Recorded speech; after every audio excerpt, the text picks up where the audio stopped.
बिस्मिल्लाहिर्रहमानिर्रहीम। अस्सलाम वालेकुम नाज़रीन, मैं हूं डॉक्टर अली और आप देख रहे हैं मेरा फेसबुक और यूट्यूब चैनल। नाज़रीन, बड़ी अहम तरीन डेवलपमेंट्स हैं, बहुत बड़ी खबर आपके साथ हम शेयर करने जा रहे हैं कि इस्लामी ममालिक सऊदी अरब और यमन के दरमियान इस वक्त घुमसान की जंग जारी है। सऊदी जंगी तैयारों ने दो शहर अल जौफ और एक और अहम शहर के ऊपर खौफनाक किस्म का हमला किया है। बड़ी तबाही मची है, इसकी तमाम तर डिटेल, जबकि एक और अहम तरीन खबर है कि जो ईरान है उसकी हमायत याफ्ता यमनियों ने बड़ा अटैक किया है इस वक्त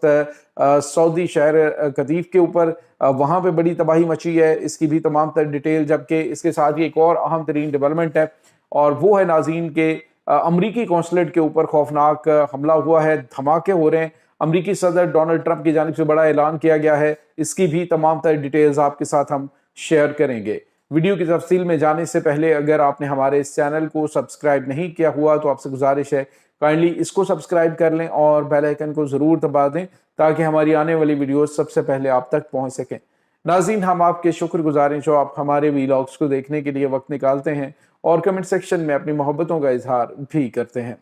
नाज़रीन, इस वक्त दो इस्लामी ममालिक आपस में एक ऐसी ला हासिल जंग की तरफ बढ़े हुए हैं जहां पर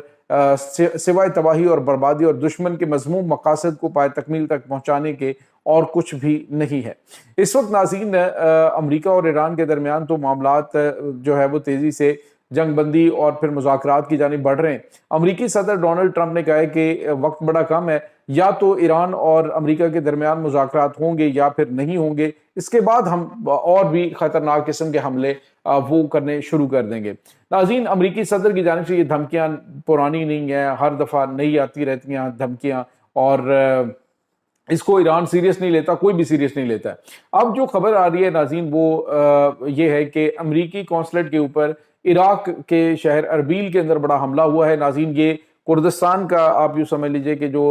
इराकी कुर्द हैं उनका एरिया है और वहाँ पे अमरीकी कौंसलेट के इर्द गिर्द जो है वहाँ पे और अमरीकी कौंसलेट में यके बाद दीगरे 7 धमाके हुए हैं और ये 7 धमाके जो हैं इसके हवाले से तफसीलात ये आ रही हैं कि ईरान की हमायत याफ्ता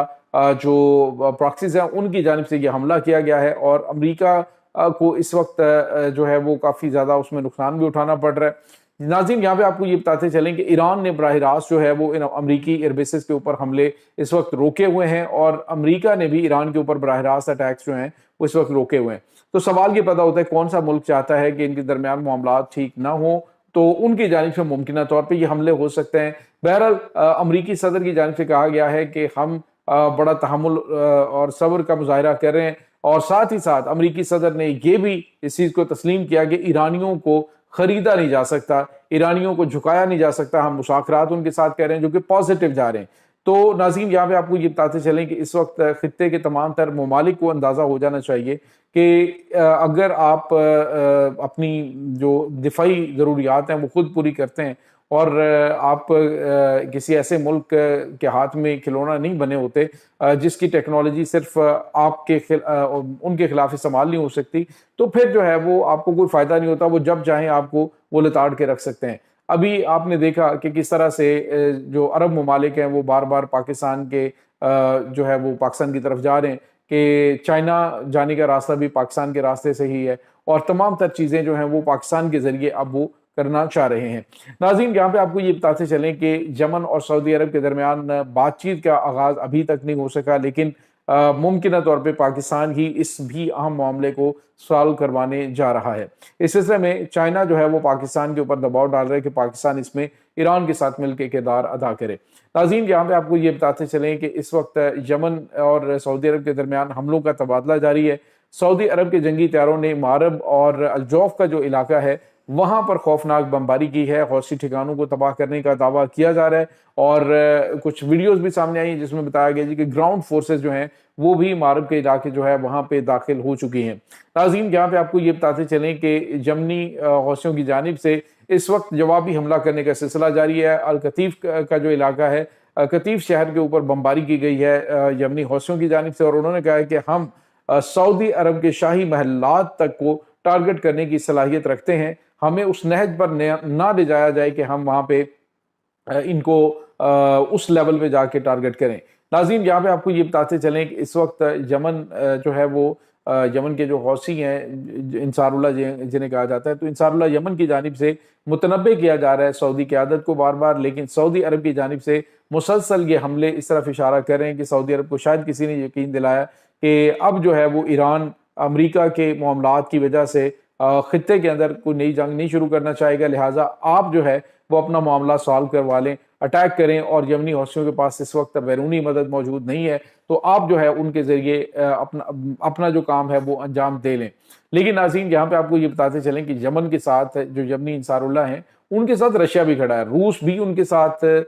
जो है वो ताउन करता है दिफाई ज़रूरियात के हवाले से। तो जो इस वक्त मामलात चल रहे हैं ग्लोबली, उसमें अगर आप ये समझें कि सिर्फ ईरान बराह रास्त उसमें शामिल होगा, तो ईरान के साथ मिले हुए जो ममालिक हैं वो भी नहीं चाहते कि खित्ते के अंदर जो सऊदी अरब है वो बिला शिरकत गैर जो है वो एक खित्ते की पावर बन जाए। एक पावर के तौर पे बहरहाल ईरान जो है उसने अपने आप को न सिर्फ इंट्रोड्यूस करवा लिया बल्कि प्रूव भी किया है। अमेरिका जैसी ताकत जो है वो इस वक्त ईरान के साथ मुज़ाकरात की टेबल पर बैठी है, तो सवाल ये पैदा होता है कि क्या सऊदी अरब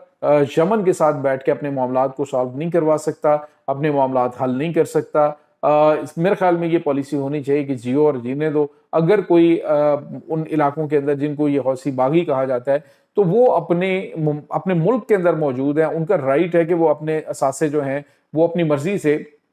बेच सकें, अपना जो तेल है वो अपनी मर्जी से बेच सकें। अहम तरीन गुजरगाह जो है बाबुल मंदब की, उसको भी मे भी आने वाले दिनों के अंदर बाबुल मंदब के ऊपर भी, जिस तरह से ईरान स्ट्रेट ऑफ हुर्मुज़ के ऊपर टैक्स की बात कर रहा है, तो उनकी जानिब से भी इस पे टैक्स जो है वो वसूल किया जाए। तो नाज़रीन ये इस वक्त चीज़ें चल रही हैं। दूसरी तरफ आपको ये भी बताते चलें कि ईरान और अमेरिका के दरमियान जो मुज़ाकरात हैं उसमें अब बताया ये जा रहा है कि ईरान जो शिक है ख़ास तौर पे उसको सामने रखने सबसे पहले उसको लेके आने वाला है जो नंबर 5 पे थी कि ईरान के जो नुकसान है उसकी भरपाई की जाए और उसका जो हर्जाना है उस जंग का वो अदा किया जाए। तो नाज़रीन यहाँ पे आपको ये बताते चलें कि पहले 400 अरब डॉलर की बात थी, लेकिन अब ईरान जो है उसे $1 ट्रिलियन तक लेकर जा रहा है कि अगर स्ट्रेट ऑफ हुर्मुज़ को आज़ादाना तौर पे खोलना है तो फिर ईरान का जो नुकसान है वो मुमकिन तौर पे ये बात सामने आ सकती है कि $1 ट्रिलियन का कम अज़ कम नुकसान, क्योंकि अमेरिकन प्रेसिडेंट खुद जो है वो इस बात को कर चुके हैं कि उन्होंने ट्रिलियंस ऑफ डॉलर का नुकसान किया है ईरान पर हमलों में। तो अगर $1 ट्रिलियन जो है वो अमेरिका ईरान को देता है तो ईरान एक तो जौहरी प्रोग्राम जो है उसको ख़त्म करता है, साथ जो है वो ईरान अपने स्ट्रेट ऑफ हुर्मुज़ को आज़ादाना तिजारत के लिए खोल देता है। तो मेरा ख्याल में ईरान इस चीज़ के ऊपर एग्री हो जाएगा, लेकिन सवाल ही पैदा नहीं होता कि ईरान को $1 ट्रिलियन जो है वो अमेरिका दे। ईरान को वो वसूल ही करना होगा स्ट्रेट ऑफ हुर्मुज़ पर टैक्स की सूरत में। इस वक्त ओमान के साथ मिलकर मैकेनिज्म जो है वो ईरान बना रहा है और ये जो चीज़ें हैं वो इस वक्त चल रही हैं। नाज़रीन, इस तमाम सूरत हाल के बारे में आपका क्या कहना है, कमेंट सेक्शन में अपने ख्यालात का इजहार ज़रूर कीजिएगा। इंशाल्लाह बहुत जल्द मिलते हैं एक नई वीडियो में, तब तक के लिए अपना बहुत सारा ख्याल रखिएगा। अल्लाह हाफ़िज़।